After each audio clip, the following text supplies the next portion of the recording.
الحمد لله حمدا كثيرا كما أمر ونشهد أن لا إله إلا الله وحده لا شريك له في الخلق والأمر إرغاما لمن جحد به وكفر ونشهد أن سيدنا وسندنا محمدا عبده ورسوله المبعوث إلى الأسود والأحمر لتتميم مكارم الأخلاق لا يخلق نبي ولا رسول بعده ولا أمة بعد أمتي ولا شريعة بعد شريعتي ولا كتاب بعد كتابي صلى الله تعالى عليه وعلى آله وأصحابه الذين هم خلاصة العرب العرباء وخير الخلائق بعد الأنبياء وهم كالنجوم في السماء للاهتداء والاقتداء وهم مفاتيح الرحمة ومصابيح الغرر. أعوذ بالله من الشيطان الرجيم. بسم الله الرحمن الرحيم.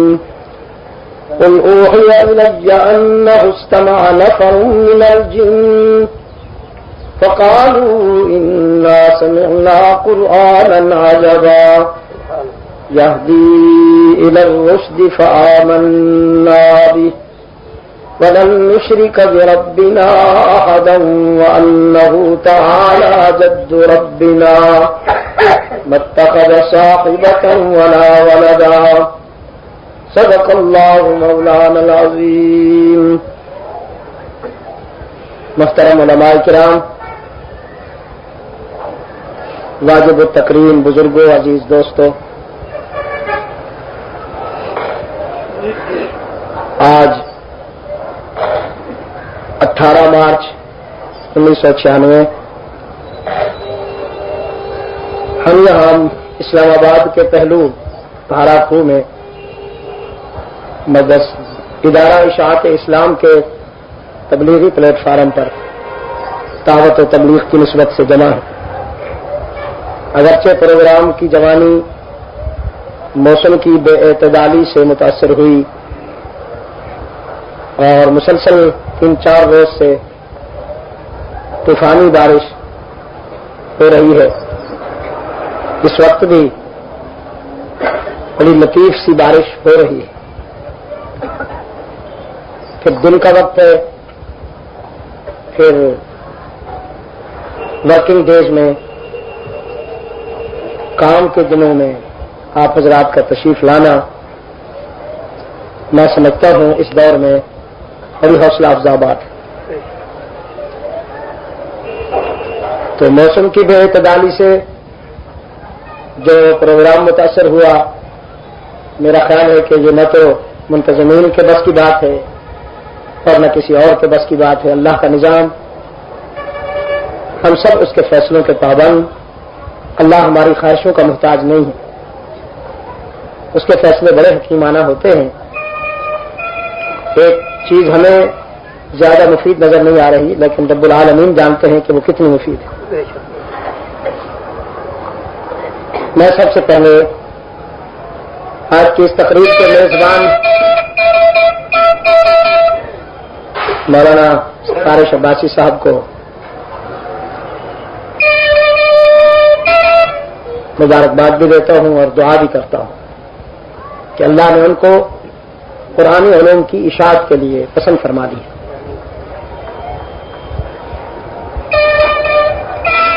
جو شخص قرآن کی اشاعت کے لیے اپنی زندگی وقف کر دیتا ہے، وہ یہ ضرور سمجھے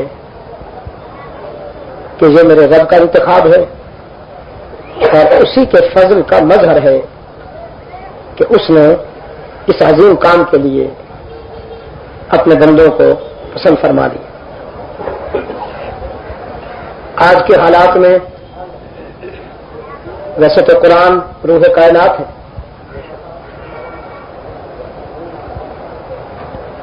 ہر وقت ہر دور میں اس کی ضرورت رہی ہے اور رہے گی، لیکن آج کے حالات میں اس کی بہت ضرورت ہے۔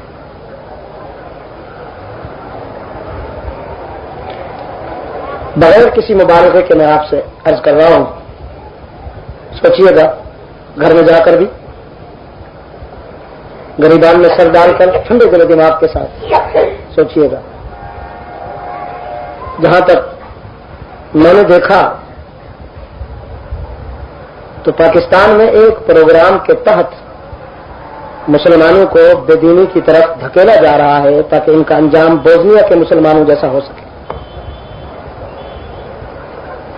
آپ اس کا نام تفریح رکھ لیجئے، آپ اس کا نام زندہ دلی رکھ لیجئے، جو آپ کو پسند آئے وہ ٹائٹل رکھ لیجئے، لیکن یہ سب ایک منصوبے کے تحت ہو رہا ہے۔ اسلام دشمن لاویز آپ کے جسم کو تو پسند کرتی ہے لیکن آپ کے عقیدے کو پسند نہیں کرتی، آپ کے فکر کو پسند نہیں کرتی،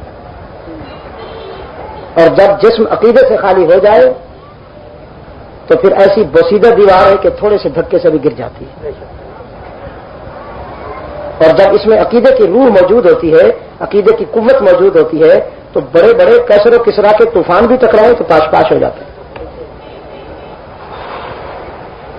کل یہی آپ تھے جن کے 313 کا مقابلہ طاغوت نہیں کر سکا تھا، اور آج یہی آپ ہیں کہ دنیا میں آپ کی تعداد 1.5 ارب کے قریب بنتی جا رہی ہے، 1.5 ارب، لیکن طاغوت آپ سے نہیں ڈرتا۔ آپ طاغوت کے در کے سوالی بن کر کھڑے ہوئے، زبان اس کی بولتے ہیں، لباس اس کا پہنتے ہیں، تمدن اس کا اپنایا ہوا ہے، آپ نے کامیابی اسی میں سمجھتے ہیں آپ کے انگریز بن جائیں۔ چمڑی تبدیل نہیں ہو سکتی۔ اگر اب یہ سرجری کوئی اتنی ترقی کر لے کہ چمڑی تبدیل ہونے کا کوئی اعلان ہو جائے تو آپ دیکھیے گا کہ سب سے زیادہ جو آرڈر بک ہوں گے چمڑی تبدیل کرنے کے وہ یہیں سے ہوں گے کہ ہم انگریز بنا دو۔ اس لیے کہ انگریزی پڑھیں گے تو روٹی ملے گی، آپ افسر بنیں گے، آپ وکیل بنیں گے، آپ جج بنیں گے، لیکن اگر قرآن پڑھیں گے تو پھر آپ کو بھیک مانگنی پڑے گی۔ یہ ایک تصور یہاں پر مستحکم کیا گیا پاکستان میں کہ دین پڑھنے والوں کا کوئی اسکوپ نہیں اور انگریزی پڑھنے والوں کا اسکوپ ہے۔ میں یہ نہیں کہتا کہ عصری زبانیں آپ کو نہیں آنی چاہیے، آنی چاہیے، آپ کو انگلش بھی آنی چاہیے، آپ کو جاپنیز بھی آنی چاہیے، آپ کو فرینچ بھی آنی چاہیے، آپ کو چائنیز زبان بھی آنی چاہیے، افریقن زبانیں بھی آنی چاہیے، بنگالی بھی آنی چاہیے، ساری زبانیں آپ کو آنی چاہیے، لیکن زبانوں پہ آپ حکومت کریں، زبان آپ پر نہ حکومت کرے۔ بات اس وقت بگڑتی ہے جب کوئی زبان آپ پر اتنی مؤثر ہو جائے کہ آپ اپنی شناخت کھو دیں، اپنی پہچان کھو دیں۔ یورپ کے مسلمانوں کو یہ تجربہ ہوا، وہ مار کھا بیٹھے، بیٹیاں گوروں کے سپرد کر بیٹھے اور بیٹے گوریوں کی سپرد کر بیٹھے۔ آپ سمجھے نا؟ یہاں بدقسمتی یہ ہے کہ جو ہی 16 سال کراس ہوئے اولاد آزاد ہو گئی۔ آپ بھی کسی جاؤ، عجیب بات ہے، مجرم کھلے عام آ جاتے ہیں۔ اچھا تو کیا کر رہا تھا جی میں؟ ہاں، 16 سال جو ہی کراس کیا آزاد ہو گئے۔ اب اگر ماں یا باپ اس کو کہیں کہ بیٹا دیر سے کیوں آئے ہو، یہ رات کو اتنی دیر کیا کرتے رہے، یا میں نے تمہیں پب میں دیکھا تھا، یا میں نے تمہیں کسی پارک میں دیکھا تھا کہ تم فلاں کسی گورے کے ساتھ گھوم رہا تھا، گوری کے ساتھ گھوم رہا تھا یا گورے کے ساتھ گھوم رہی تھی، تو وہ جواب دینے کے بجائے ٹیلی فون کے پاس جاتی ہے، 6-7 نمبر ڈائل کرتی ہے، پولیس آ جاتی ہے، والدین کو پکڑ کے جیل میں پہنچا دیتی کہ تم نے اس کو ڈسٹرب کیوں کیا۔ معاف کیجیے گا، آپ انہی حالات کو لا رہے ہیں اپنے وطن میں، محسوس نہ کیجیے گا۔ آپ کہیں آپ اس کو بنیاد پرستی کہیں، بقیہ نصیحت کہیں، نہیں، میں آپ کو روکتا نہیں ہوں، خوب ترقی کیجیے.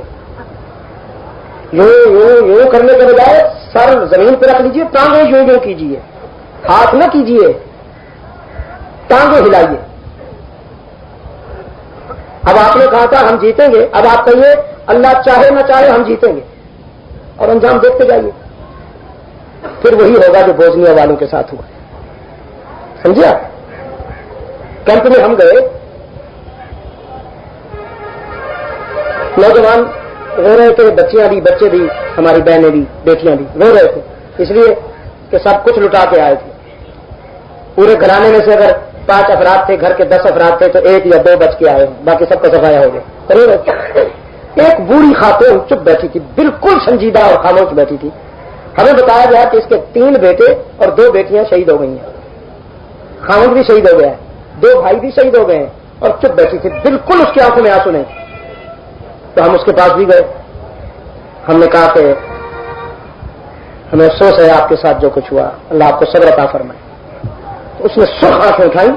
آپ یقین فرمائیے وہ اگر کچھ نہ بولتی تو اس کی خاموشی میں بہت کچھ تھا. وہ کچھ بھی نہ بولتی, اس کی خاموشی میں بہت کچھ تھا, اور اس کی خاموشی کہہ رہی تھی. پھر اس نے بول بھی دیا کہ ابھی تک اللہ نے ہمارے ساتھ وہ کچھ نہیں کیا جو ہمارے کرتوت تھے, ابھی تک اللہ نے نرمی کی.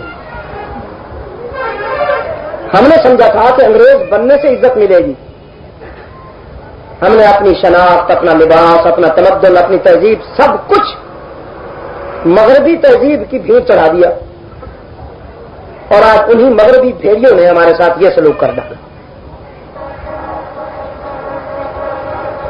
اس لیے وہ لوگ بڑے مبارکباد کے قابل ہیں, ہمارے محسن ہیں, جو ہماری نئی نسل کو آنے والے فتنوں سے بچانے کے لیے قرآن سے قریب کر رہے ہیں.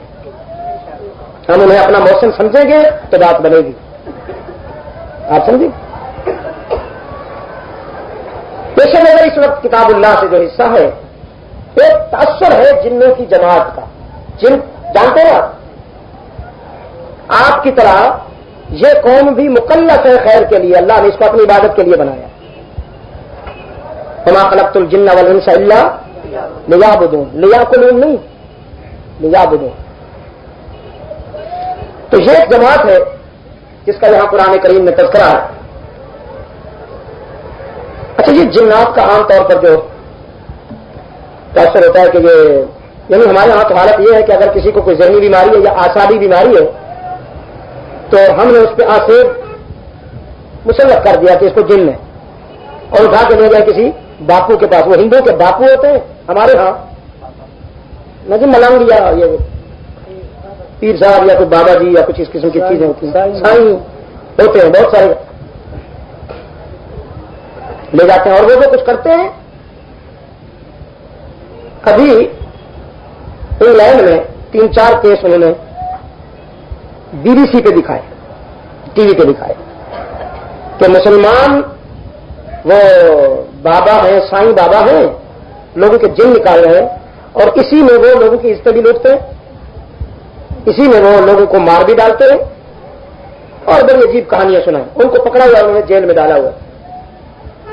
میں لندن سے اسکاٹ لینڈ کا سفر کر رہا تھا ٹرین میں, تو میرے پاس ان کی ٹیم جا رہی تھی, اس کو کوئی پروگرام کی کوریج کرنی ہوگی.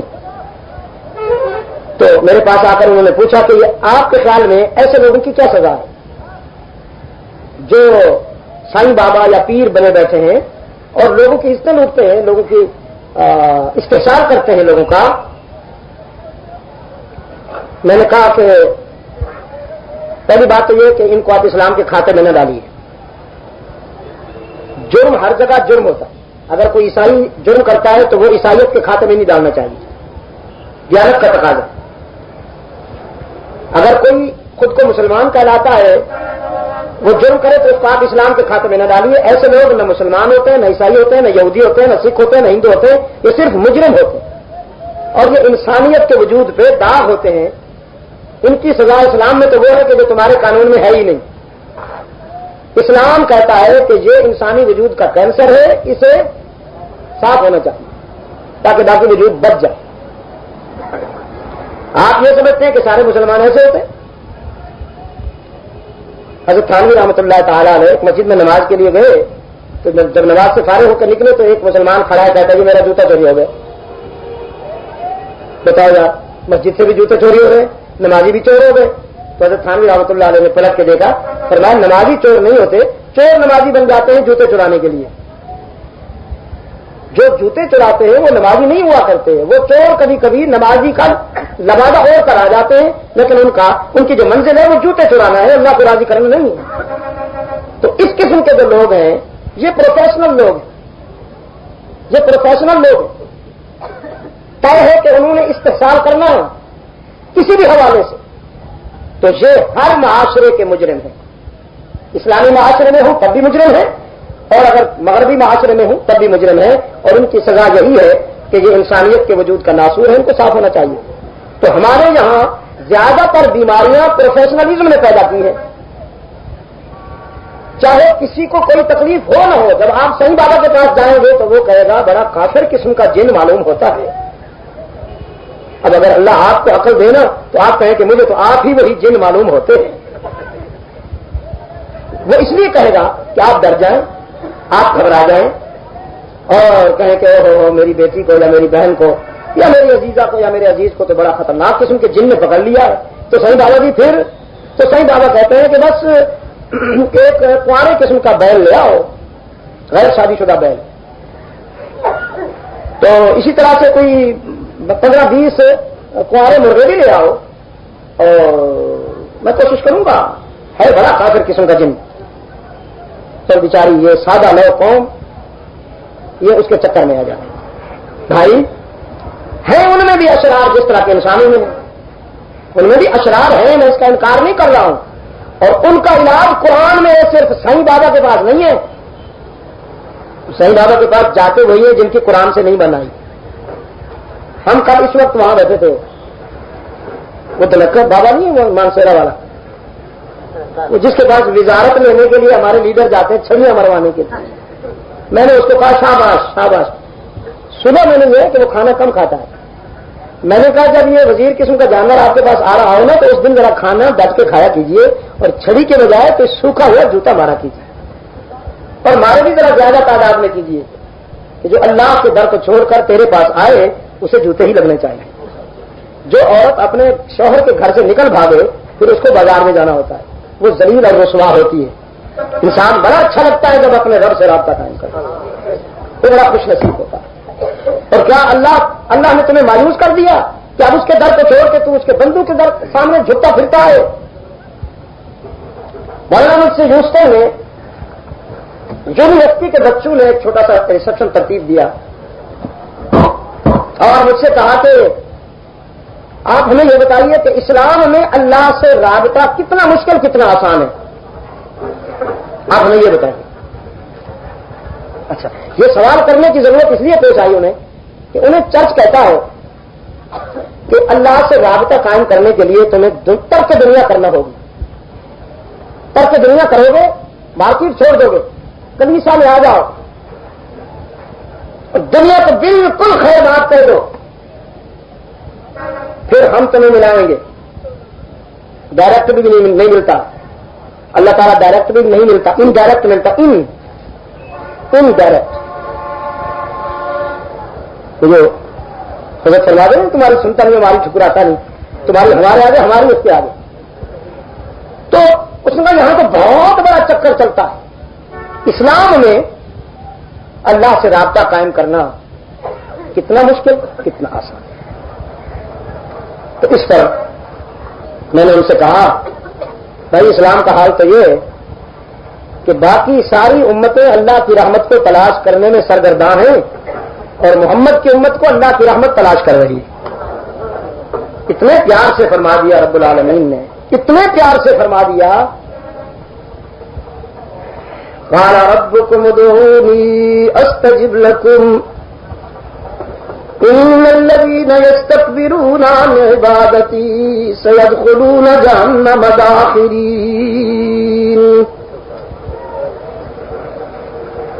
تمہارا رب کہتا ہے مجھ سے رابطہ کرو, مجھے پکارا کرو, میں تمہاری دعا و پکار کو قبول کرتا ہوں. استجب لکم کہا ہے, استمع لکم کہا نہیں کہا. بڑی عجیب بات ہے. استمع لکم کے معنی یہ تھے کہ میں سنتا. اور سننے کا مفہوم کیا ہوتا ہے؟ آپ نے درخواست دی, عدالت نے کہا وی ول سی, دیکھیں گے 3 مہینے کے بعد آنا. آپ 3 مہینے کے بعد گئے, جواب ملا سوچ رہے ہیں, پھر 6 مہینے کے بعد آنا. پھر آپ 6 مہینے کے بعد گئے, پتہ نہیں جواب مثبت ملا یا منفی ملا. رب العالمین نے فرمایا لیکن جب میرا بندہ میرے گھر پہ آتا ہے تو میں جانتا ہوں کہ میرے سوا اس کا کوئی نہیں. باقی دروازوں پہ جائے تو بھی اسے ٹالا جائے اور میں بھی اس کو ٹال دوں تو یہ کہاں جائے گا؟ فرمایا باقی دروازوں اور میرے گھر میں فرق یہ ہے کہ باقی تیری سنتے تو ہیں, پتہ نہیں مانے یا نہ مانے ان کی مرضی, اور میرے گھر رحمت کا عالم یہ ہے کہ میں تیرے آتے ہی جب تو مجھ سے کہتا ہے تو مان لیتا ہوں, قبول کر لیتا ہوں تیری بات. پھر ملتی اس وقت ہے جب میں تیرے لیے خیر سمجھتا ہوں. ہمارے لیے کون سی چیز کس وقت بہتر ہے یہ ہم نہیں جانتے, اللہ جانتا ہے. بچہ چاقو کو بڑی چاہت سے پکڑتا ہے, اس کا شعور ناپختہ ہوتا ہے نا, تو چاقو کو بڑی چاہت سے پکڑتا ہے, لیکن ماں اس کو پکڑنے نہیں دیتی کہ اس کا ہاتھ کٹ جائے گا. لیکن جب اس کا شعور پختہ ہو جاتا ہے تو ٹھیک ہے پھر آپ پکڑیے. ہم اللہ سے کبھی ایسی چیز مانگ لیتے ہیں کہ وہ بظاہر ہمیں بڑی اچھی لگ رہی ہوتی, لیکن نتیجے کے اعتبار سے وہ ہمارے حق میں اچھی نہیں ہوتی. تو حق تعالی ہمیں بچاتے ہیں, اس سے محفوظ رکھتے ہیں. اس سے جب ہمارے اندر اس کے نقصانات سے بچنے کی استعداد پیدا ہو جاتی ہے, صلاحیت پیدا ہو جاتی ہے, تو پھر حق تعالی ہمیں وہ عطا فرما دیتے ہیں کہ اب لو. تو دوہرا احسان ہو گیا, ایک تو دیتے بھی ہیں اور دوسرے دیتے ہماری خواہش کے مطابق نہیں ہے, اپنی حکمت کے مطابق دیتے ہیں اور اس کے نقصانات سے بھی بچاتے ہیں. اب رزق کے معاملے میں قرآن کریم نے بڑا عجیب تصور دیا ہے کہ تم چاہتے ہو کہ یہ بھی مل جائے وہ بھی مل جائے اور میں راتوں رات کروڑپتی بن جاؤں, لیکن حق تعالی نے فرمایا لو بسط اللہ الرزق لعباده لبغوا فی الارض, اگر ہم تمہاری خواہشات کے مطابق تمہیں رزق دینا شروع کر دیں تو پھر روئے زمین پر تو فساد کے شعلے بھڑک اٹھیں گے. تم تو کسی کو جینے نہ دو, اس لیے کہ تمہارا ظرف اتنا وسیع نہیں ہے کہ تم اس کو برداشت کر سکو. اگر تمہیں تمہاری خواہش کے مطابق دولت مل جائے تو اندیشہ ہے کہ کہیں تم فرعون اور قارون بن جاؤ. اس لیے یہ میرا کرم ہے کہ میں تمہیں بچاتا ہوں. اسرائیلیات میں ایک بات آتی ہے, لیکن اس میں حکمت کا پہلو ہے, عبرت کا پہلو ہے, میں بیان کر دیتا ہوں کہ حضرت موسیٰ علیہ الصلوۃ والسلام ایک جگہ آئے, انہوں نے دیکھا کہ کچھ بچے کھیل رہے ہیں تالاب میں, نہا رہے, سوئمنگ کر رہے ہیں. ایک نابینا بچہ کنارے پہ بیٹھا ہے. اب حضرت موسیٰ علیہ السلام کو بہت رحم آیا اس معذور پر کہ یہ بیچارہ نابینا ہے, ان کے ساتھ شامل نہیں ہو سکتا کھیلنے کودنے میں, اور وہ بچے کھیل کود رہے ہیں. تو اللہ سے دعا کی کہ الہ العالمین تو اس کی آنکھوں کو بھی نور عطا کر دیتا کہ یہ بھی ان کے ساتھ کھیلے. اللہ نے پیغمبر کی دعا کو شرف قبولیت بخشا. جو اس کی آنکھوں میں روشنی آئی, کھڑا ہو گیا, بچوں کو کہتا ہے آ رہا ہوں, تم نے سمجھا تھا میں ہمیشہ اندھا رہوں گا, تم نے میرا خیال ہی نہیں کیا, اور تم خود کھیل رہے ہو, کود رہے ہو, نہا رہے ہو, اور میں یہاں بیٹھا ہوں کنارے پہ, آ رہا ہوں. آستی نے چڑھا کے جو اترا پکڑ پکڑ کے غوطے دینا شروع کیا اور وہ چیخنا چلانا شروع ہو گئے, بچاؤ بچاؤ. تو حضرت موسیٰ علیہ الصلوۃ والسلام نے دوبارہ اللہ سے دعا کی الہ العالمین تیرے سارے فیصلے حکیمانہ ہیں, تیرے سارے فیصلے حکیمانہ ہیں, تو نے جس کو جہاں رکھا ہوا ہے بہت خوب رکھا ہوا ہے, اب اسے تو واپس اندھا کر دے تاکہ ان کی جان بچ جائے. یہ کمبخت تو کسی کو جینے ہی نہیں دیتا. آپ سمجھے نا, سانپ کو زہریلا بنایا تو ٹانگیں نہیں دی, بچھو کو اگر شدید زہریلا بنایا تو آنکھیں نہیں دی.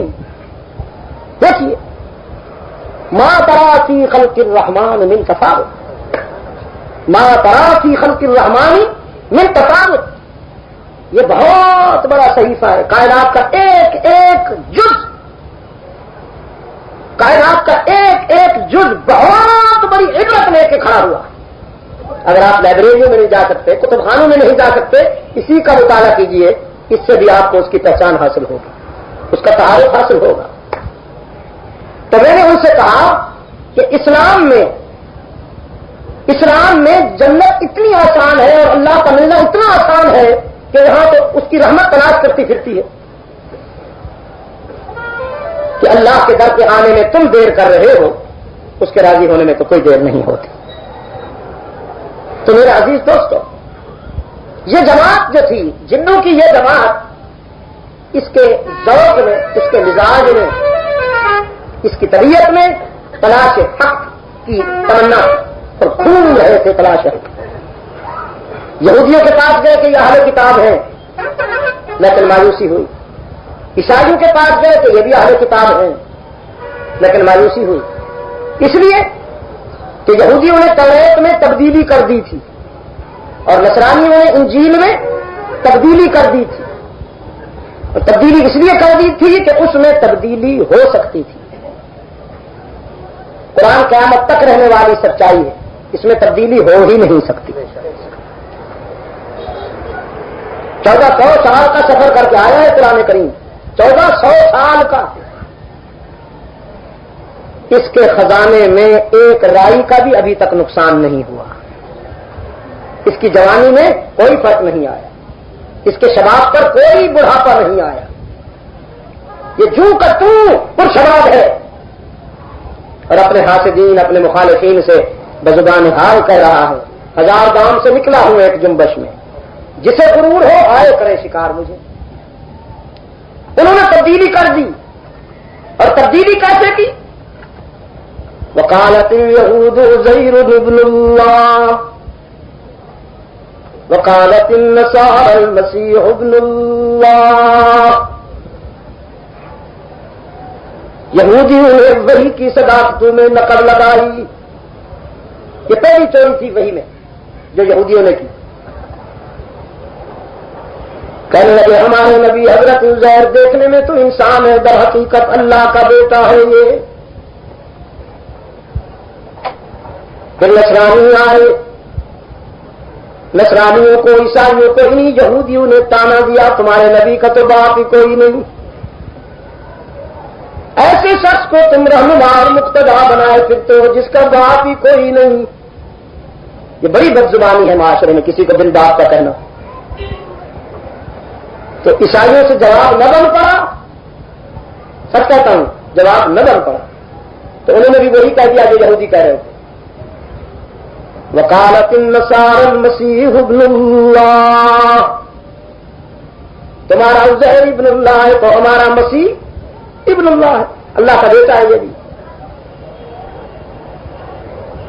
میں نے یورپ میں جا کے عیسائیوں کے دل و دماغ پہ دستک دی، ان کے ضمیر پہ دستک دی۔ میں نے کہا اپنے ضمیر سے پوچھو کیا تمہارا یہ عقیدہ فطرت قبول کرتی ہے؟ مذہب کو ایک طرف رکھ دو، معبود باپ ہو سکتا ہے؟ پوچھو اپنے دل سے۔ بیٹے اور باپ کے رشتے میں احتیاط ضروری ہے۔ بچپن میں اولاد والدین کے ہاتھوں محتاج ہوتی ہے، اور ضعیفی میں والدین اولاد کے ہاتھوں محتاج ہوتے ہیں۔ باپ بیٹے کے تصور میں احتیاط ضروری ہے، اور اللہ کسی کا محتاج ہے، وہ نہ کسی کا محتاج تھا، نہ کسی کا محتاج ہے، اور نہ کسی کا محتاج ہوگا۔ ساری دنیا اس کے در کی سوالی، ساری دنیا اس کی محتاج، اور وہ کسی کا محتاج نہیں بن پڑا ان سے جواب۔ ہاں قرآن نے جواب دیا، میں نے کہا قرآن کا شکریہ ادا کرو کہ تمہاری عزت بھی قرآن نے بچائی۔ بڑی عجیب بات ہے، علماء کرام میری تائید کریں گے، پورے قرآن میں ہمارے آقا و مولا یعنی صاحب قرآن صلی اللہ علیہ وسلم کا میلاد بیان نہیں ہوا، بعثت بیان ہوئی ہے، میلاد بیان نہیں ہوا۔ ربنا وبعث فیہم رسولا منہم هو الذی بعث فی الامیین رسولا منہم لقد من اللہ علی المؤمنین اذ بعث فیہم رسولا۔ بعثت بیان ہوئی ہے، میلاد یا ولادت بیان نہیں ہوئی۔ اور حضرت عیسیٰ علیہ الصلوۃ والسلام کا پوری تفصیل کے ساتھ، ڈیٹیل کے ساتھ میلاد بیان ہوا۔ بڑے پیار سے اللہ نے اپنے محبوب کو دعوت دی، وذکر فی الکتاب مریم اور الی آخرہ۔ تو قرآن کریم وکیل سزائی بن کے آئے، یہودیوں نے کہا عیسیٰ کا باپ دکھاؤ، قرآن نے فرمایا عیسیٰ کا باپ پھر پوچھنا، پہلے اپنے باپ آدم کا باپ دکھاؤ۔ وہ الزامی جواب ہوتا ہے نا، یا علاج بالمثل ہوتا ہے، یہ جو ہومیوپیتھک والے ہیں یہ حرارت کا علاج حرارت سے کرتے ہیں۔ جب کوئی بخار میں مبتلا پیشنٹ جاتا ہے ان کے پاس، کوئی مریض جاتا ہے 103 کا بخار ہے، وہ ایسی گولی دیتے ہیں کہ 106 کا ہو جاتا ہے۔ وہ کہتے ہیں مارنا ہے کمبخت، میرا کو 103 بخار تھا، تم نے 6 کر دیا، اب دہک رہا ہوں۔ وہ کہتے نہیں تھوڑی دیر صبر کر لو، جب اترے گا تو پوری طرح اتر جائے گا۔ تو حرارت کا علاج حرارت سے کرتے ہیں، اس کو علاج بالمثل کہتے ہیں عربی میں۔ قرآن کریم نے علاج بالمثل کیا۔ عیسیٰ کا باپ بعد میں پوچھنا، پہلے اپنے باپ آدم کا باپ دکھاؤ۔ آدم کو تو تم باپ مانتے ہو نا، یہودی بھی مانتے ہوتے۔ فرمایا ان مثل عیسیٰ عند اللہ کمثل آدم،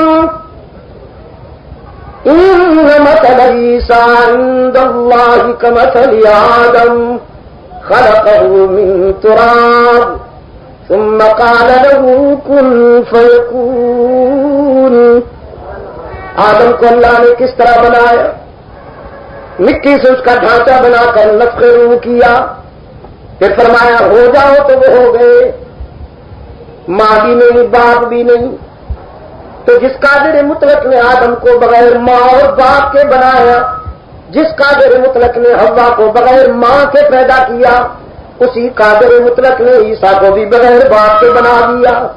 تو حیران ہونے کی کون سی بات ہے؟ میں نے کہا یہ احسان ہے تم پر قرآن کریم کا کہ یہودیوں کے مقابلے میں تم سے جواب نہیں بن پڑا، تو قرآن نے وکیل صفائی کا کردار ادا کیا۔ تمہیں تو شکریہ ادا کرنا چاہیے۔ میرے عزیز دوستو، اس لیے مطمئن نہ ہوئے جنات۔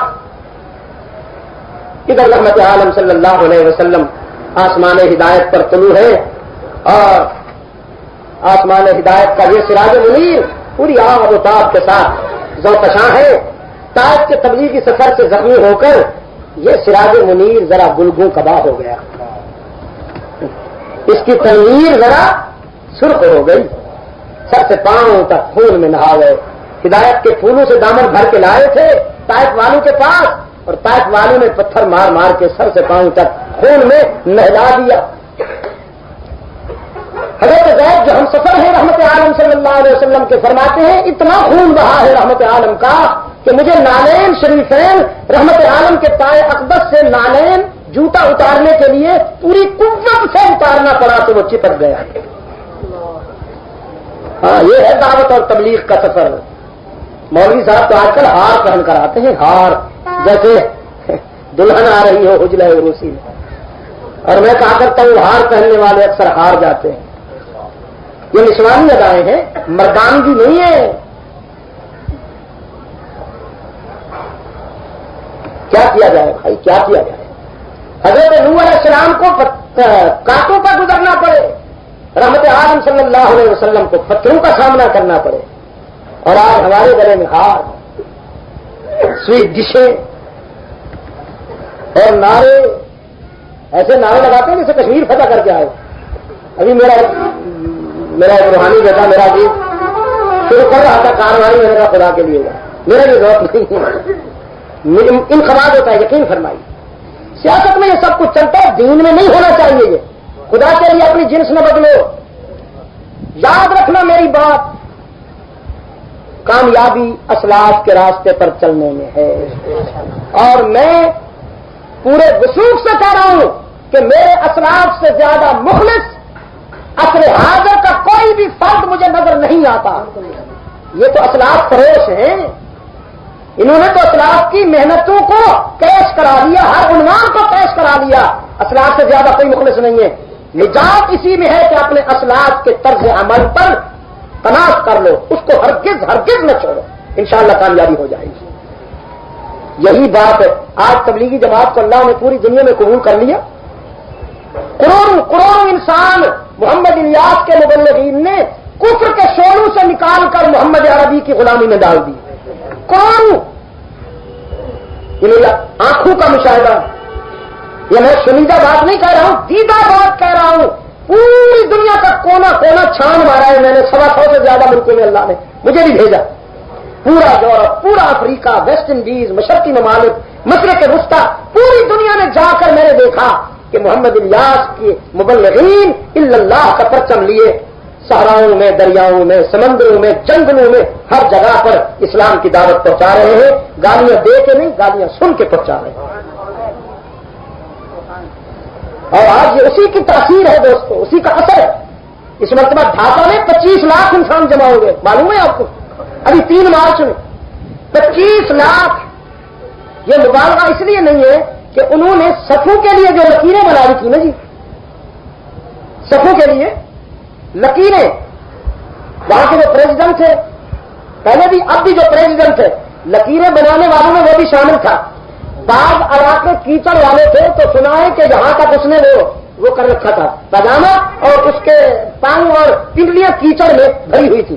رات کے 1 بجے تک سفید وہ نماز پڑھنے کے لیے جو لکیریں بنائی جاتی ہیں بنانے والوں میں وہ شامل تھا. ان لکیروں کے حساب سے 25 لاکھ انسان لوٹ ہوئے. آپ سمجھے؟ صرف اسی لیے تو اتباع سنت ہے. اللہ کو اپنا محبوب بہت پیارا ہے دوست. اللہ کو اپنے محبوب سے بڑی محبت ہے. پتہ ہے میں نے اپنے رب سے کہا بڑا مبہد قسم کا تیرا بندہ ہوں، مجھے اپنا بنا لے. تیرے سوا کسی کو مسجود نہیں مانتا، کسی کو معبود نہیں مانتا. میں نے سارے جہان میں منوایا ہے، کہلوایا ہے، ذہنوں میں اتارا ہے میں نے کہ زمین کی عاجزی کے لیے مسجود کون ہے؟ یہ دیکھیے، یہ دیکھیے، کراچی سے نیو یارک تک اور ڈھاکہ سے ٹورانٹو تک، شکاگو بفیلو تک، پناما تک، باربیڈوس تک کہلوایا ہے، منوایا ہے.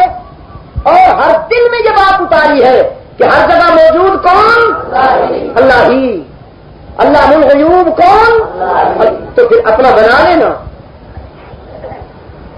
فرمایا ان کنتم تحبون اللہ فاتبعونی یحببکم اللہ.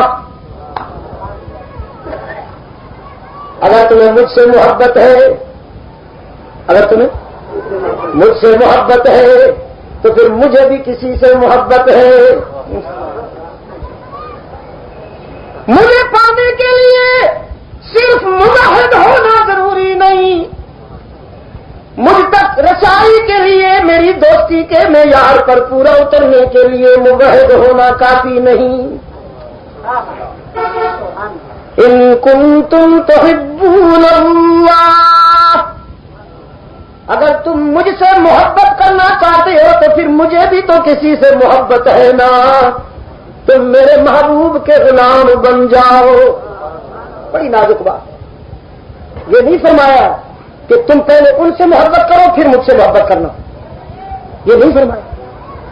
فرمایا اتبعونی، ان کی غلامی اختیار کر لو. یہ نہیں یا رسول ہم تیرے ہیں، سب کے یا رسول صرف انگوٹھے چوم کر. اسکاٹ لینڈ میں ایک چودھری صاحب مجھ سے کہنے لگا، فیصل آباد کا ہے وہاں، حضرت یہ انگوٹھے چومن کے متعلق تھا کی خیال. میرے ساتھ ایک اور دوست بیٹھے تھے، انہوں نے کان میں کہا کہ شراب کی فیکٹری ہے حضرت کی. چودھری صاحب یہ انگوٹھے چومنا چاہتے ہیں، شراب کی فیکٹری ہے. میں نے کہا چودھری صاحب تھوڑا کی خیال ہے؟ وہ میں نے مفتی بنانا چاہتا تھی، میں رشتہ ادھر سے پاس کروں، تھوڑا کی خیال ہے؟ جی میرا خیال ہے کوئی گل نہیں، ہونا چاہیے. میں نے کہا ٹھیک ہے چنی جاؤ. یہ نہیں پوچھ رہے کہ تسی بڑے چنگے ہو، تسی بڑے سونے ہو، یہ مولوی تو منگے ہی نہیں. اب تسی پہلے عالم دین ہو جس نے اجازت دے دینا کہ جی ٹھیک ہے چلائی رکھو بس. پھر تھوڑی دیر بعد میں کیا چودھری صاحب یہ دسو بھائی نہ لگے مؤذن محمد رسول اللہ کا تو چمے تو انگوٹھے، میری سمجھ کوئی نہیں آ رہی گل. انگوٹھے پتہ نہیں سارا دن کی کرتے رہتے ہیں. اس منہ نہیں چومنا چاہیے جس منہ حضور کا نام نکلے. کہنا واہ کتنی سونی گل کی ہے تھی، واہ بالکل ٹھیک ہے جی، اس منہ میں چومنا چاہیے. میرے انگوٹھے تو سارا دن وسکی دیا بوتل اٹھا کے رکھتے رہتے. لعنت بھیجو نہ تو کم بخت. میں ایسے ٹھیک ہے سبحان اللہ منہ چمیا کرو بس. پھر میں آخیا بس پھر انشاءاللہ جب تھی مؤذن کا منہ چومنا شروع کیا میں نے پتا مسلمان قوم چ نرم و ضبط ایک ٹریفک فاٹک پاس کرنا ہو تو پتا کرو ذرا ٹریفک رکتی کس طرح ہے. اس طرف والی انہوں کا رستہ روکے گی, اس طرف والی انہوں کا رستہ روکے گی, ایک دوسرے کے سامنے کھڑے ہوں گے. 3 منٹ میں جی ٹریفک صاف ہو سکتی ہے اس سے گھنٹہ لگ جائے گا. وہ انہوں نے نہیں جان دیں گے, انہوں نے نہیں جان دیں گے. نظم و ضبط والی قوم ہے میری. جب مؤذن کا انہوں نے منہ چومنا شروع کیا انشاءاللہ ہر اذان واسطے ایک مؤذن کم آئے گا, ہر اذان تو ایک مؤذن شہید ہو جائے گا. دلی میں عید کی نماز کے بعد جو مولانا کو انہوں نے ملنا شروع کیا, یہ جو معانقہ ہوتا ہے نا عید کے بعد, ویسے ناراض نہ سمجھنا ہے, دیکھیے پیار کی بات کر رہا ہوں, یہ کوئی دین نہیں ہے معانقہ کرنا, اور یہ نہ سنت ہے نہ واجب ہے, کچھ بھی نہیں ہے, یہ رسم ہے.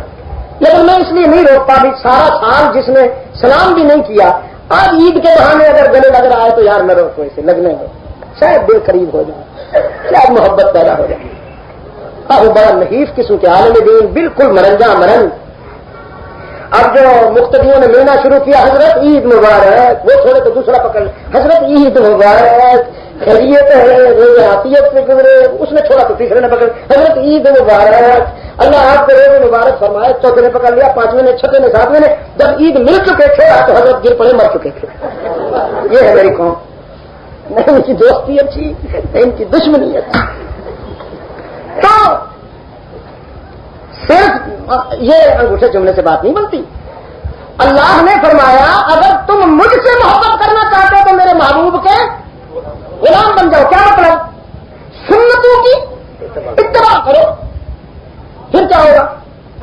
فرمایا یحببکم اللہ, پھر تم میرے محبوب بن جاؤ گے. جب تم میرے محبوب کے غلام بن جاؤ گے تو پھر تم میرے محبوب بن جاؤ گے. پھر تمہیں مجھے تلاش کرنے کی ضرورت نہیں, میری رحمت تمہیں تلاش کر لے گی. اچھا تو پھر ہم گئے رحمت عالم کے قدموں میں تو بات بنتی ہی نہیں. ہم نے اس سے کہا کہ اپنا بنا لے, اس نے کہا میرے محبوب کے در پہ جاؤ, میرا بھی تو ایک محبوب ہے نا. تو اللہ کے رسول ہمیں اپنا بنا لے. رحمت عالم نے فرمایا تم میرے بننا چاہتے ہو تو پھر کچھ میرے بھی تو محبوب ہے نا. اور میرے ایسے محبوب ہیں کہ من احبهم فبحبی احبهم ومن ابغضهم فببغضی ابغضهم. جو ان سے محبت کرے گا وہ میرا دوست, جو ان سے بغض کرے گا وہ میرا دشمن. اصحابی کالنجوم, صحابہ میری اہل بیت تم ان کے بن جاؤ, ان کی عقیدت اور ان کی اطاعت کر لو, پھر تم میرے ہو. تو میں کہا کرتا ہوں رسول اکرم میں یار حق ہیں. اللہ نے فرمایا اصحاب و اہل بیت رسول میں یار حق ہیں. رحمت عالم نے فرمایا رسول کے بغیر خدا نہیں ملتا اور صحابہ و اہل بیت کے بغیر رسول نہیں ملتا. یہاں بات بنے گی دوست, یہاں بات بنے گی. دعوت کا سفر کر کے رحمت عالم صلی اللہ علیہ وسلم زخمی ہوئے. حضرت زید نے عرض کیا اللہ کے رسول, نوح نے اپنے نافرمانوں کے لیے اللہ سے بد دعا کی, یونس نے بھی اپنے نافرمانوں کے لیے اللہ سے بد دعا کی, اللہ قائدنا وعلیہم التسلیم. تو آپ بھی بد دعا کیجئے نا. میں قبیلہ آئے, عرض کیا اللہ کے رسول اللہ سے اجازت لے کے آیا ہوں, اگر آپ چاہیں تو اطراف کے پہاڑ ان پر برسا دوں, آج بارش نہ برسے پتھر برسے. طائف والوں پر پتھر برسا دوں آج. رحمت عالم صلی اللہ علیہ وسلم نے فرمایا نا نا نا, غصے میں آ گئے, شاید غصے میں آ گئے. یہ ستانے کے عادی ہیں, ہم معاف کرنے کے عادی ہیں. یہ اپنے ظرف کے ہاتھوں مجبور, میں اپنے ظرف کے ہاتھوں نا, یہی تو بات ہے, ابھی ناقص ہو. یہ اپنے ظرف کے ہاتھوں مجبور, میں اپنے ظرف کے ہاتھوں مسرور. مجبور کیوں بناؤں اپنے آقا کو؟ وہ اپنے ظرف کے ہاتھوں مجبور، میں اپنے ظرف کے ہاتھوں مسرور۔ وہ کر رہے ہیں جو ان کے پاس ہے، وہ دے رہے ہیں جو ان کے پاس ہے، میں وہی دیا کروں گا جو میرے پاس ہے۔ میں نے کل بھی ہدایت کے پھول دیے، جب انہوں نے میری راہوں میں کانٹے بچھائے، جب ان کے لڑکوں نے میری ہوٹنگ کے لیے جلوس نکالے، جب ان کی عورتوں نے مجھ پہ کوڑا پھینکنے کے لیے چھتوں پہ انتظار کیا، تو کانٹوں کے چبھن سہ کر، ناروں کی ضرب سہ کر، کوڑا اپنے سر پہ ڈلوا کر میں اپنے رب کے دروازے پہ پہنچا اور اپنے رب سے کہا میرے معبود تیرے پیار میں یہ سب کچھ گوارا، تیری دوستی میں اس سے بھی زیادہ گوارا، لیکن آج چوٹیں سہ کر زخمی ہو کر تیرے در پہ اس لیے آیا ہوں، تیرا غضب مانگنے کے لیے نہیں آیا، تیرا پیار مانگنے کے لیے آیا ہوں اور تجھ سے کہنے کے لیے آیا ہوں میرے معبود ان کے ظلم مسلسل کے نتیجے میں بتقاضائے بشریت اگر کبھی میں ان کے لیے بد دعا کر دوں، کبھی ان کے لیے میں بد دعا کر دوں تو میری وہ بد دعا کبھی قبول نہ کرنا، میں کہوں بھی تو قبول نہ کرنا۔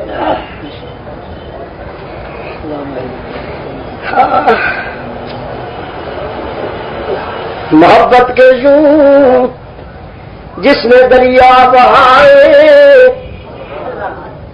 اللہ آپ کو توفیق دے کہ صلی اللہ علیہ وسلم کے پھول بکھیرتے جائیے، اپنے نامہ اعمال میں روشنیاں بھرتے جائیے۔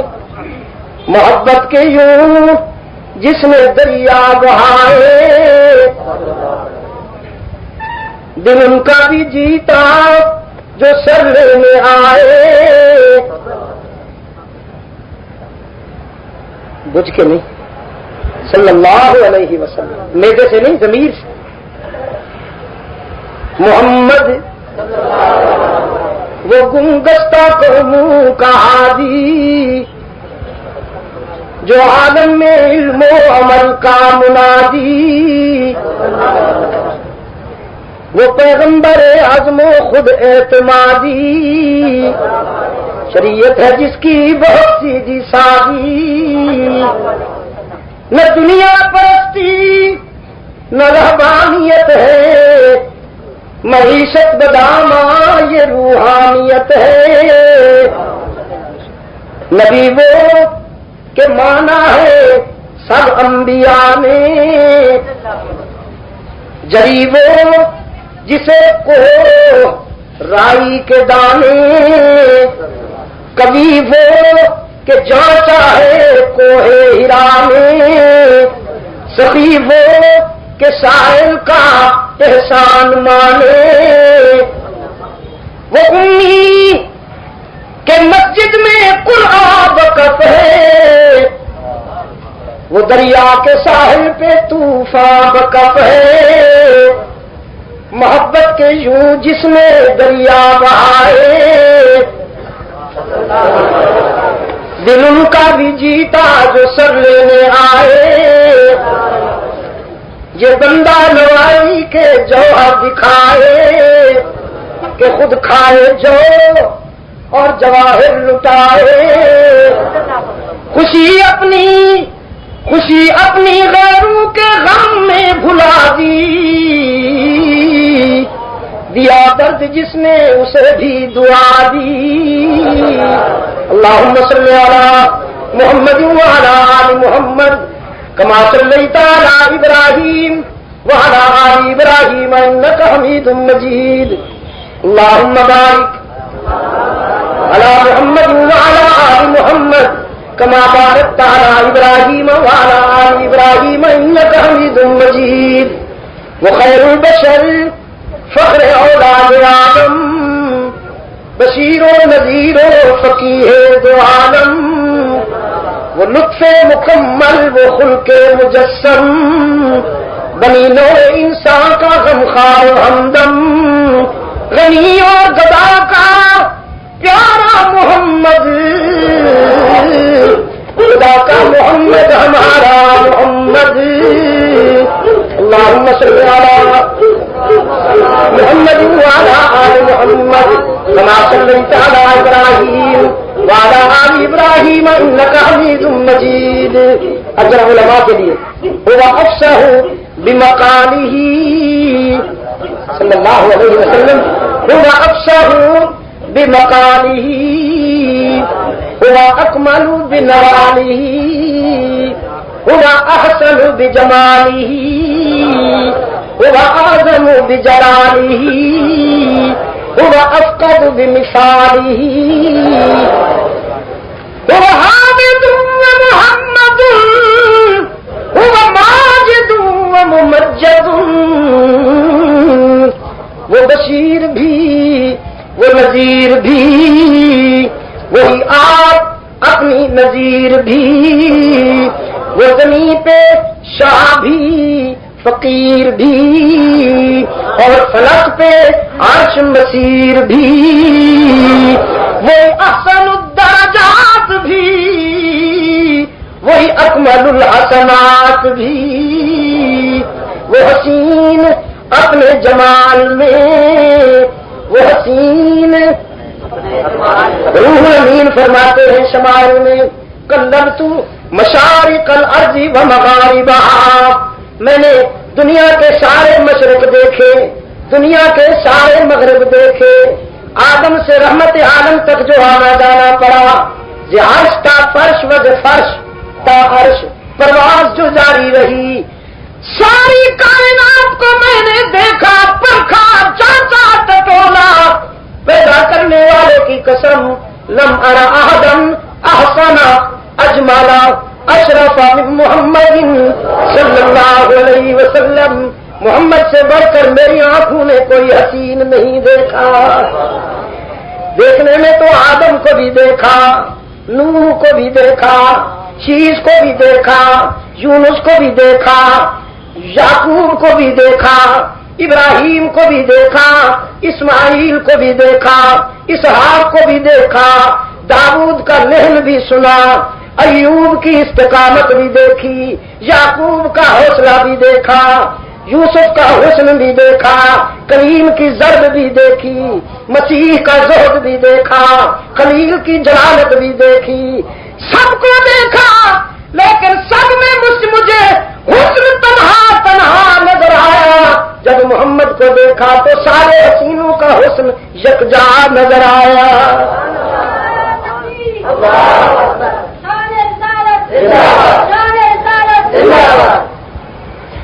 آپا کہاں گردیدہ ہم میرے بتا ورزیدہ ہم، آپا کہاں گردیدہ ہم میرے بتا ورزیدہ ہم، بسیار خوب آزیدہ ہم، اما تو چیزیں دیگری۔ وہ حسین اپنے جمال میں، وہ قوی اپنے کمال میں، ہے اسی کا فیض جہان میں، وہ نماز میں وہ اذان میں۔ اللہم صلی علی محمد وعلی آل محمد کما صلیت علی ابراہیم وعلی آل ابراہیم انک حمید مجید۔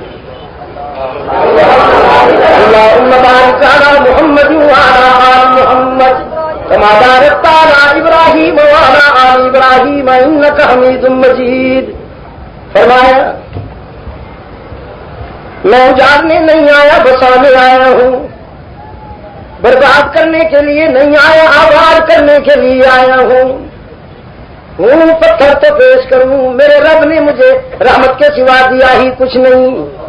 وہ خود عالمین کا رب ہے اور اس کا محبوب عالمین کی رحمت ہے۔ دعا کرتا ہوں، ضرور کرتا ہوں، تم آمین کہو۔ اللہم اہد قومی فإنہم لا یعلمون۔ چہرے والی آنکھیں تو ان کے پاس ہیں میرے معبود، ذرا دل کی نظر دے دے انہیں تاکہ تیرے محبوب کو پہچان سکے۔ آؤ زید آؤ، آج اپنے یار کو اس حال میں یاد کریں۔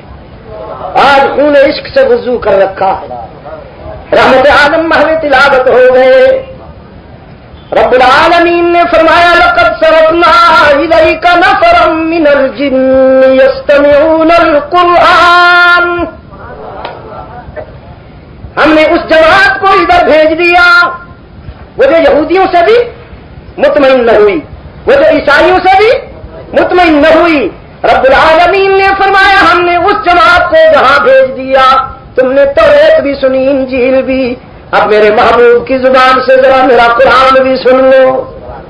رحمت عالم محو تلاوتیں، واللہ الذی لا الہ الا ہو عالم الغیب والشہادہ هو الرحمن الرحیم، واللہ الذی لا الہ الا ہو الملک القدوس السلام المؤمن المہیمن العزیز الجبار المتکبر سبحان اللہ عما یشرکون۔ یہود و نصارہ نے کہا ہو ابن اللہ، عزیر ابن اللہ، وقالت النصارى المسیح ابن اللہ، محمد نے فرمایا هو اللہ احد اللہ الصمد لم یلد ولم یولد ولم یکن له کفوا احد۔ یہ اس کا تعارف، اب میری بھی سن لو کہ میں کیا ہوں۔ لا اقول لکم عندی خزائن اللہ، اب میری بھی سن لو، ولا اعلم الغیب ولا اقول لكم انی ملک ان اتبع الا ما یوحى الی۔ میں اس کے خزانوں کا مختار نہیں، وہ دینے والا ہے، میں تقسیم کرنے والا ہوں، میں دامن پھیلانے والا ہوں، وہ دامن بھرنے والا ہے۔ ان سے بہتر مانگنے والا کوئی نہیں، اس سے بہتر دینے والا کوئی نہیں، لیکن یہ اس کے در کے سوالی ہے، داتا کون؟ ذرا ہی پہ ضرب لگاؤ، دل کے بیماروں کو اللہ شفائے کامل عطا فرمائے۔ سارے انبیاء اور رسل اس کے در کے سوالی ہے، داتا کون؟ جنہوں نے کہا انا سمعنا قرآنا عجبا، ہم نے قرآن عجیب سنا، یہ عجیب کتاب ہے، باقی ساری کتابیں، باقی ساری تحریریں، باقی سارے فارمولے دماغ تک پہنچتے ہیں، قرآن تو دل میں اترتا ہے۔ یہدی الی الرشد، یہ تو سویروں کا راستہ دکھاتا ہے، اجالوں کا راستہ دکھاتا ہے۔ آمنا بھی، ہم اسی کے ساتھ ایمان لائے۔ رحمت عالم صلی اللہ علیہ وسلم کے ہاتھ پہ ہاتھ رکھ دیا، محمد ہمیں اپنا غلام بنا لو، ہم جائیں گے اپنی قوم کو بھی لائیں گے، وہ بھی مسلمان بنیں گے۔ رحمت عالم نے فرمایا میری غلامی سے پہلے وعدہ کرو، لن نشرک بربنا احدا۔ دیکھا آپ نے محبت کی باتیں، اس کو کہتے ہیں دونوں طرف ہے، دونوں طرف کیا ہے، وہ آگ نہ لگی ہوئی، دونوں طرف چراغ برابر جلے ہوئے، آگ نہیں ہوتی، محبت آگ ہوتی کوئی، دونوں طرف چراغ برابر جلے ہوئے۔ اس نے کہا اگر مجھ سے محبت کرنا چاہتے ہو تو میرے محبوب کے غلام بن جاؤ، اور اس کے محبوب نے کہا پہلے اس کی حقوق میں وفا کا وعدہ کرو کہ کسی کو شریک نہیں کرو۔ قرآن کا پہلا تقاضا یہ ہے میرے گرامی قدر دوستو، قرآن کا پہلا تقاضا یہ ہے کہ لن نشرک بربنا احدا،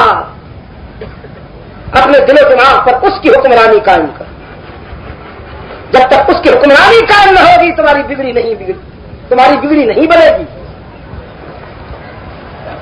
قرآن نے بگڑی بنائی، جاہلوں کو قرآن نے معلم بنایا، جو امی تھے انہیں معلم بنایا، بکریوں کے چرواہوں کو گارے سے تخت و تاج کیا، قرآن کریم نے تلکوں کو شہتیر بنا ڈالا، خدا کی قسم اونٹوں کے چرواہوں کو انسانی قافلے کا سالار بنا دیا۔ وہ جو زمانہ بھر کے جاہل تھے، وہ صدق کے بھی نمائندہ بن گئے، عدل کے بھی نمائندہ بن گئے، شرافت کے بھی نمائندہ بن گئے، ولایت کے بھی نمائندہ بن گئے، شجاعت کے بھی نمائندہ بن گئے، تدبر اور بصیرت کے بھی نمائندہ بن گئے۔ انہوں نے پوری کائنات کو صدق سکھایا، عدل سکھایا، شرافت سکھائی، ولایت سکھائی، شجاعت سکھائی. وہ جو امیین تھے وہ کائنات کے معلمین بن گئے. تو قرآن یہ کہتا ہے میرے پاس آؤ میں تمہیں قیمتی بنا دوں. بہت پریشان ہو، بہت پریشان ہو، طاغوت تمہیں دھمکیاں دے رہا ہے، باطل تمہیں آنکھیں دکھا رہا ہے، آؤ میرے قریب آ جاؤ، مجھ سے دوستی کر لو، پھر انشاءاللہ تمہیں طاغوت سے ڈر نہیں لگے گا، وائٹ ہاؤس تم سے ڈرے گا. اب بھی ویسے طبیعت ٹھیک نہیں ہے اس کی، میں سچ کہتا ہوں. سالانہ امریکہ میں 20,000 سے زیادہ لوگ اسلام قبول کر رہے ہیں، سالانہ ریشو ہے یہ، سالانہ. اور اس وقت امریکہ میں تقریباً 6 ملین مسلمان ہیں، 6 ملین. اور برطانیہ میں اس سے بھی زیادہ ہے. برطانیہ میں اس سے بھی زیادہ، چھوٹا سا ملک ہے برطانیہ کا جغرافیہ، آپ کے بلوچستان سے بھی چھوٹا. اور 2000 سے زیادہ اس وقت برطانیہ میں مسجدیں ہیں، اسلامک سینٹرز ہیں، اور اللہ کے فضل و کرم سے ہاؤس فل ہے. یہاں مسجد میں بوڑھے آتے ہیں، وہاں برطانیہ میں مسجد میں 90% نوجوان ہوتے ہیں. پوچھ لو عباسی صاحب سے، میرے بھائی سے. اللہ ہمارا محتاج نہیں ہے، سمجھے. مجھے یوں لگتا ہے کہ ہم نے اللہ سے کیا وعدہ پورا نہیں کیا، ہم تو اب یوں کرنا شروع ہو گئے. اور اللہ نے فرمایا ہے کہ میں تمہارے بجائے اپنے ان بندوں سے کام لے لوں گا جن کے متعلق تم نے کبھی سوچا ہی نہیں تھا. وہ محتاج ہے کسی کا. اب وہاں سے نشاط ثانیہ کا، اسلام کی نشاط ثانیہ کا دور وہاں سے شروع ہو رہا ہے. ایک گورے نے پچھلے سال اسلام قبول کیا، اب آپ کو ملا قرآن کا حافظ ہو چکا ہے اور بخاری شریف کی آدھی حدیثیں یاد کیے بیٹھا. میں نے کہا حافظہ ہے قیامت. 1 سال میں قرآن بھی حفظ کر لیا، بخاری بھی آدھی یاد کیے بیٹھا ہے. اور پوچھ لیجیے حضرت سے، بریڈ فورڈ میں، برمنگھم میں، مانچسٹر میں، لندن میں مسلمانوں کے بچوں کے سر پہ ٹوپیاں، امامے، اللہ کے فضل و کرم سے اپنا اسلامی لباس، اور آ رہے ہیں اسلامک سینٹر سے اور جا رہے ہیں مسجد کو، مسجد سے آ رہے ہیں اسلامک سینٹر جا رہے ہیں. اپنے اسکول بھی سیپریٹ بنا لیے. میری بیٹیاں بھی وہاں پر دنیا کا علم بھی حاصل کر رہی ہیں، دین کا علم بھی حاصل کر رہی ہیں. اگر پسند آئے تو اب بھی آپ قرآن کے قریب آ جائیے اور اپنے رب سے پیار کیجیے. انشاءاللہ دنیا بھی سنور جائے گی، آخرت بھی سنور جائے گی. مبارکباد دیتا ہوں اپنے عزیز مولانا سفارش عباسی صاحب کو. مجھے یہ سن کر خوشی ہوئی کہ بچیوں کو بھی یہاں پر دین سکھایا جا رہا ہے. یہ بہت ضروری. آپ یقین کر لیں ہمارے گھروں میں اس وقت تک اسلام داخل نہیں ہوگا عملاً جب تک ہماری بہنیں بیٹیاں دین کی اتباع نہ کریں اور دین سے وابستہ نہ ہو جائیں. اس وقت تک ہمارے گھروں میں اسلام داخل نہیں ہوگا. ہم باہر تو بڑے متقی بنے پھریں گے، نمازی بنے پھریں گے، لیکن ہمارے گھر میں اس وقت اسلام داخل ہوگا جب ہماری بیٹیاں اور بہنیں اسلام کی وفادار بن جائیں. میرا دل چاہتا ہے کہ آج مسلمان کا ہر گھر مکتب بن جائے، ہر گھر مدرسہ بن جائے. بنگلہ دیش میں 50 لاکھ مسلمانوں کو مرتد بنا ڈالا ہے مشنریز نے، 50 لاکھ. اور ان جیوس نے جلحال کر رکھی ہے. وہاں آپ بھی کسی خوش فہمی میں نہ رہیے، یہاں بھی لاکھوں انسان، لاکھوں مسلمان مرتد ہو کر عیسائی ہو چکے ہیں. یہاں بھی مجھے حیا آتی ہے یہ کہتے ہوئے، میں بہت شرمندہ ہوں، لیکن کیا کروں، تب حقیقت صحیح اس کا اعتراف کرنا پڑتا ہے. یہ بات صرف علماء پہ نہ چھوڑیے، خدا کے لیے یہ آپ کا کام ہے. مولوی کے معنی آتے ہیں آپ کو؟ مولوی نہیں آتے نا. مولوی کے معنی اللہ والا، مولا انت مولانا، مولا کا ہمارا رب ہے نا، تو مولوی اللہ والا. تو اللہ کے ساتھ ان کا تعلق ہے، آپ کا کوئی تعلق نہیں ہے. آپ بھی الحمدللہ اللہ والے ہیں.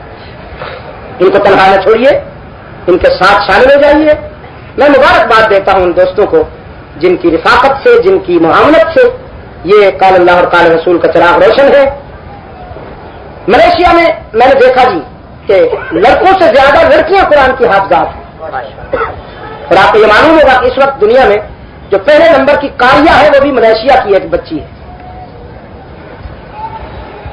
میں نے پچھلے سال وہاں ایک اسکول، ایک مدرسے میں تقسیم اسناد کا وہ جلسہ تھا. جب دستار اور دوپٹے تقسیم کیے تو لڑکوں سے بچیوں کی تعداد زیادہ تھی اور وہ سینکڑوں میں تھی الحمدللہ. اتنی چھوٹی چھوٹی بچیاں اور قرآن کی حافظہ، یہ جس طرح ہماری گڑیا بچی ہے نہیں، اتنی چھوٹی چھوٹی بچیاں اور قرآن کی حافظہ، اور اتنا خوبصورت قرآن پڑھا انہوں نے کہ میں جھوم گیا۔ تو میں نے ایک مرتبہ ان سے کہا کہ بچیوں کی آواز پر بھی سطر کا حکم ہے، تو ان کو لاؤڈ اسپیکر سے ذرا تلاوت سے پرہیز کیا کرو۔ چپ ہو گئے۔ بعد میں جب آ کے بیٹھے ہم قیام گاہ میں، کہنے لگے جی وہ آپ نے فرمایا انشاءاللہ ہم عمل کی کوشش کریں گے، لیکن کبھی کبھی ریڈیو پر پاکستان ریڈیو لگ جاتا ہے تو وہاں سے تلاوت کی نہیں کچھ اور آوازیں آتی ہیں عورتوں کی، اس کے متعلق کیا خیال ہے؟ میں نے کہا بھائی وہ جو ریڈیو ہے وہ میرا نمائندہ نہیں ہے، ریڈیو ٹی وی میرا نمائندہ نہیں ہے، وہ کسی اور کی نمائندگی کر رہا ہے۔ بہرحال اللہ آپ کو خوب خوب توفیق دے۔ سنا کہ اس ادارے سے کچھ ممبرشپ رکھنے والے دوست ہیں، جو ممبر حضرات ہیں، جو تعامل کرنے والے حضرات ہیں، وہ مولانا سے رابطہ کریں اور تعامل کریں رسید میں اور اپنا فرض ادا کریں۔ آپ سب حضرات کے لیے دعا کرتا ہوں، آپ بھی میرے لیے دعا کیجیے۔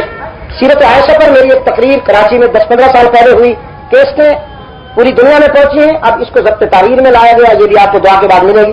یہ رسالے بھی کچھ ہیں، ہمارا ماہنامہ میگزین ہے، میں اس کو لکھتا ہوں، اس کا ایڈیٹوریل میرا ہوتا ہے، کچھ میرے دورے بار کے ان میں ہونے والے بیانات، کچھ کاپیاں شاید اس کی ہوں گی تو مل جائیں گی۔ کیسٹیں بھی لائے ہوئی ہیں، اچھا باہر کی اور اندر کی میرے بیانات بھی آپ کو دعا کے بعد مل سکیں گے۔ اللهم صل على سيدنا محمد النبي الأمي وعلى آله وأصحابه وبارك وسلم۔ ربنا آتنا في الدنيا حسنة وفي الآخرة حسنة وقنا عذاب النار۔ ربنا ظلمنا أنفسنا وإن لم تغفر لنا وترحمنا لنكونن من الخاسرين۔ اے اللہ عالم اسلام کی مدد فرما، مسلمان جہاں کہیں مظلوم و مجبور ہیں ان کی دستگیری فرما، فلسطین کے مسلمانوں کی مدد فرما، افغانستان کے مسلمانوں کی مدد فرما، کشمیر کے مظلوموں کی مدد فرما، بوسنیا کے مظلوموں کی مدد فرما، چیچنیا کے مسلمانوں کی مدد فرما۔ اے اللہ پوری دنیا کے مسلمانوں کے ایمان کی، جان کی، مال کی، عزت کی، اولاد کی حفاظت فرما۔ پاکستان کو اے اللہ قرآن و سنت پر مبنی آئین عطا کر کے امن و سلامتی کا گہوارہ بنا۔ اے اللہ یہ ملک تیرا انعام ہے، یہ ہمارے نسلوں کی اور ہماری الہ العالمین، یہ ملک بے شک بہت بڑی نعمت ہے تیری ہمارے پاس، اس کی حفاظت فرما، اس کے دشمنوں کا منہ کالا فرما۔ اے اللہ اس ملک کے دوستوں کا بول بالا فرما، ہمیں منافقین سے نجات عطا فرما۔ یا اللہ ہمیں منافقین سے نجات عطا فرما، جن کے قول و عمل میں تضاد ہے، جو کہتے کچھ ہے اور کرتے کچھ ہے، ہمیں ان منافقین سے نجات عطا فرما۔ ہمیں ان غریب پروروں سے بھی نجات عطا فرما جو نام تو اسلام کا رہتے ہیں اور پھر کروڑوں اربوں کی جائیدادیں بنا کر لیڈری چمکاتے ہیں۔ اے اللہ ہمیں وہ دوست عطا فرما جو تجھ سے بھی وفا کرے، اس مظلوم قوم سے بھی وفا کرے۔ تمام روحانی جسمانی بیماروں کو شفا کاملہ عطا فرما۔ تمام دینی مراکز کے ساتھ ادارہ اشاعت اسلام کو بھی ترقی، فروغ اور استحکام نصیب فرما۔ اس میں پڑھنے پڑھانے والوں کو اے اللہ جزائے خیر دے، اور اس طرح کو اپنے خون جگر سے روشن رکھنے والے جو اس کے معاونین ہیں ان کو بھی تو خوب خوب دنیا اور آخرت میں عزت و سربلندی نصیب فرما۔ وصلی اللہ تعالی علی خیر خلقہ محمد وعلی آلہ وصحبہ وبارک وسلم۔